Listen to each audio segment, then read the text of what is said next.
여러분 안녕하십니까, 강신업 변호사입니다. 여러분 MBC 전 사장 박성재라고 아시죠? 아주 뭐 그때 참 문재인 정부에서 문재인의 아주 그 충실한 그런 시다바리 역할을 했었던 사람이죠.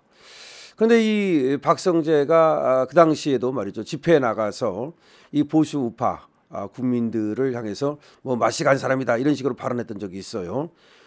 그래서 상당히 말이죠, 어떻게 보면 좀 강성이다 그렇게 할 수 있는데, 그 아들이 있습니다. 근데 그 아들은 완전히 찐 우파입니다. 이 아들이 연세대학교 다니는데요, 지금 광화문 운동에 적극적으로 참여하고 있습니다. 뭐 소극적이 아닙니다. 자극적으로 참여하고 있습니다. 그런데 이 아버지하고는 완전히 갈등이 상극이랍니다. 그래서 아버지 얘기를 안 한대요, 어디 가서. 그런데 이제 아버지가 박성재라는 것이 이제 우연히 알려진 거예요. 그러면서 화제가 되고 있는 거죠. 아버지는 찐찐 좌파인데 아들은 찐찐 우파다. 그리고 아들이 지금 광화문 운동 그리고 대학생 탄핵 반대 운동에 전면에 나서 가지고 열심히 하고 있다. 근데 얼굴도 아버지보다 훨씬 훈훈하게 생겼더라고요. 역시 훈훈하게 생기면 우파다 이런 말까지 있습니다. 자, 그래서 이 아들이 아버지 얘기를 안 하는데, 근데 아버지는 옛날에 또 이 보수 우파 사람들을 갖다가 상당히 그렇게 매도한 적도 있고 그래가지고 이 아들은 그래도 효자인데 이 아버지는 아들을 얼마나 생각하는 건가? 이거 아들하고 좀 사이가 나쁜 것뿐만 아니라 아들 너 내 아들 아니야? 뭐 그런 건지 모르겠습니다만은 지금 아버지가 저렇게 완전히 좌파인데도 아들이 우파인 이유가 뭐냐? 아버지가 뭔가 그래도 상당한 영향을 미쳤을 것 같은데, 더군다나 MBC 사장까지 했다면, 그런데도 불구하고 아들은 확실하게 우파의 길을 간다는 것은 어떤 이유냐 이렇게 궁금해하는 사람들도 있고요.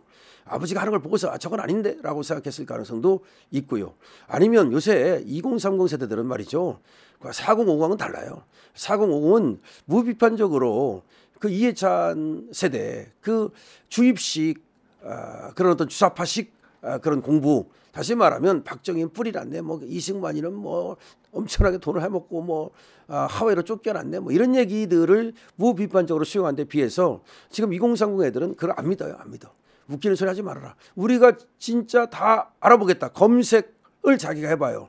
그래서 지금 2030을 뭐라고 부르는지 아세요?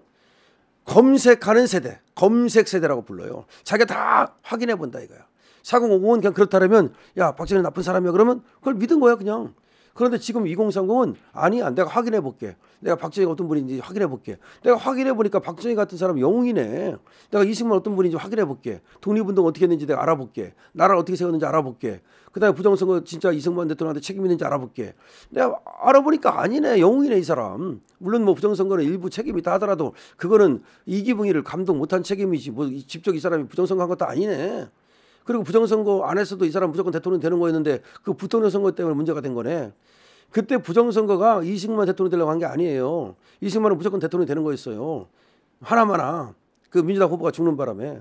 그런데 부통령 문제 때문에 그 이기붕 때문에 그렇게 된 거야. 이런 거를 2030들이 전부 다 이걸 알아본단 말이야. 검색을 해본다고요. 그래서 안 넘어가. 그러니까 제가 얘기하는 건 박성재 전 사장 아들도 그런 검색 세대이기 때문에 저들의 선전선동에 넘어가지 않았다, 저는 그렇게 보고, 어쨌든 지금 이렇게 자유우파의 선두에 서서 대학생 활동을 이끌어가고 있으니 우리로서는 참 기특하다, 고맙다라고 할 수밖에 없죠. 그런데 지금 여러분, 이 MBC 이 사태가 너무나 심각합니다. 박성재 있을 때만 심각한 것이 아니라 지금도 이 MBC는 뭐 더 이상 얘기 안 해도 여러분 아시죠. 그런데 지금 문재인 때 사람들을 하나도 못 바꾸고 있잖아요. 지금 사장부터 이사까지 문재인이 임명한 사람들이 계속해서 지금 여기 자리를 차지하고 있는 거예요. 왜 그렇게 된 겁니까? 원래 이진숙 방통위원장이 들어와서 김태규 부위원장하고 둘이 이제 방통위원들이 있었거든요. 원래가 정원은 5명인데 이걸 민주당이 추천을 안 하고 어떻게 이렇게 저렇게 해가지고서 2명밖에 없어요. 근데 2명밖에 없으니까 2명이 다 찬성하면 이제 과반수 찬성이 되니까, 그래가지고 박문진 이사장을 바꾼 거잖아요. 박문진 이사를 바꾸고, 그럼 박문진 이사장과 박문진 이사를 바꾸면 거기에서 MBC 사장과 MBC 이사를 바꾸는 그런 구조거든요. 방통위에서 박문진을 지배하고 박문진에서 MBC를 지배하는 이런 구조죠. 그래가지고 이진숙 방통위원장이 이렇게 박문진 이사진을 바꿨는데, 그리고 박문진 이사진이 MBC 지금 또 사장단을 바꿨는데 여기에 제동을 걸어버린 거 아니야. 또 그거 했다고 탄핵 들어갔던 거잖아요. 근데 탄핵은 이제 지금 돌아왔지만 대법원에서 이거 이제 바꾼 거에 효력을 다투고 있어요. 그러니까 이제 이진숙 방통위원장이 새로 임명한 이 박문진 이사장과 이사가 지금 들어가는 것이 맞느냐, 아니면 과거에 문재인이 임명한 하던 사람이 하는 게 맞느냐 그랬는데, 지금 결국은 이 둘이 한 거 이건 안 된다라고 대법원에서 제동을 걸어버렸잖아요. 그래가지고 지금 MBC 사장과 MBC 이사를 문재인이 임명한 사람들이 지금도 계속하고 있는 거야. 그럼 어떻게 바꾸라는 거야 이거 도대체가. MBC가 그렇게 지금 윤석열 대통령에 반대를 하면서 지금 체제 전쟁에서 저쪽에 서 있는데, 지금 MBC를 어떻게 할 수가 없게 돼 있는 거야. 지금 그래서 정말 이 진숙 방통위원장이 복귀를 했지만 사실상 어떤 일을 크게 하기가 어려운 구조예요.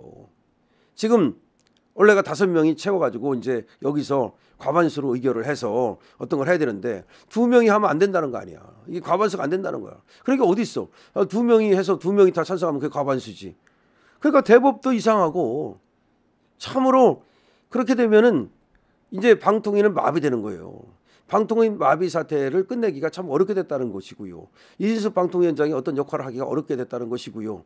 참 대한민국은 정말로 이게 되는 게 없어. 법원도 이거 일이 되게 정말 문재인 때 이 사람들이 계속해서 그러면 임기가 끝났는데도 계속 해먹고 있는데, 이 부당함 때문에라도 이 새로 들어간 사람이 하도록 해줬어야 되는데 그렇게 안 해요.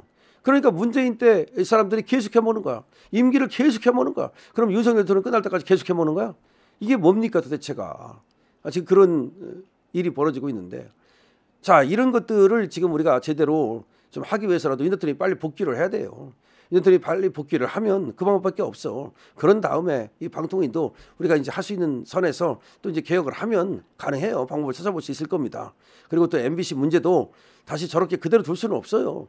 저게 JTBC처럼 민영방송이라면 하거나 말거나 냅두면 되는데, MBC는 공영방송의 타이틀을 들고 저렇게 지금 좌파적 그런 어떤 선전선동의 도구로 쓰이기 때문에 그대로 둘 수가 없는 겁니다.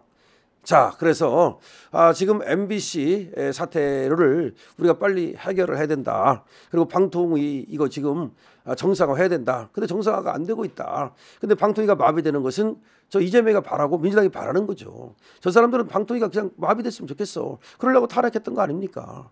근데 지금도 방통위가 정상화가 안 되고 있으니 정말 이거는 답답하기가 그지 없다. 이런 얘기인데요. 자, 윤석열 대통령이 빨리 복귀를 해서 방통위뿐만 아니라 모든 국가기관을 정상화하고 국가기능을 정상화해야 됩니다. 그렇지 않으면 전부 다 이제 이런 상태로 오래 가면 말이죠. 이게 상처가 난 장기를 갖다가 그대로 놔두면 거기가 곰듯이 전부 다 곪아버릴 수가 있어요.